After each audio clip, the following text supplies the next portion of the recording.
Ano-ano yung mga pinasok mong trabaho, Sir Tim, bago ka maging isang athlete? Okay. Nung bata pa lang talaga ako, nagsimula ako sa freelance modeling, ganyan. Sumali din ako ng mga boy band, sideline, parang pang-allowance ko sa school ko. And pangarap ko dati maging artista. Pero syempre, sa yung buhay, pag pumasok yung tunay na buhay, minsan kailangan munahin yung dapat.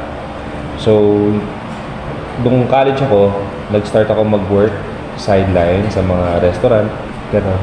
And then, after ko sa college, pumasok ako agad sa BPO.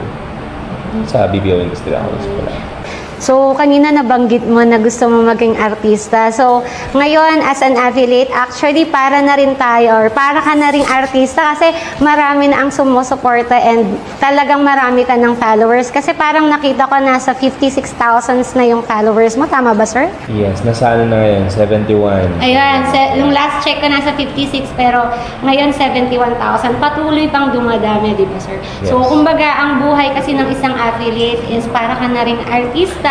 And marami tayong followers na nakikinig at nagtitiwala sa bawat sinasabi mo. Tama. So, meron ka bang sitwasyon or time na naisip na kailangan mong baguhin yung takbo ng buhay mo? Yung time, 13 years old data ako na nalaman ko na diagnose yung mother ko ng cancer. So, dun pa lang, hindi ko patanggap nung una, medyo nagkaroon din ako ng rebel stage ng onte. Pero doon ko na-realize na soon, parang tinanggap ko na mawawala yung mother ko. Kasi colon cancer yun. Tapos, doon ako natuto na maging responsible.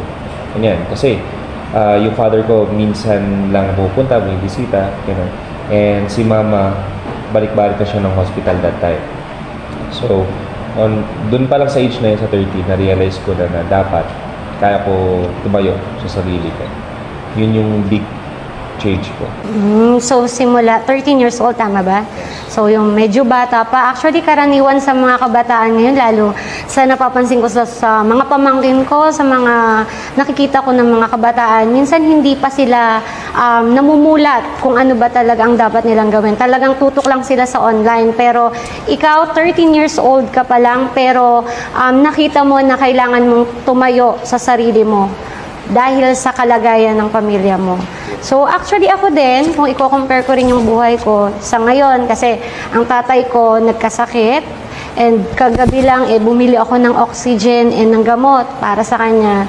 So, kumbaga, habang bumibili ako ng gamot, doon ka na-realize na kailangan ko pa talagang mag-work hard kasi as anak, tayo lang yung tao na makakatulong sa kanila kasi nasa panahon na kailangan natin na mag-give back. So, yun yung mga kalagayan or sitwasyon natin sa buhay na kailangan nating tumayo talaga para matuto at gampanan kung paano tayo mag-grow.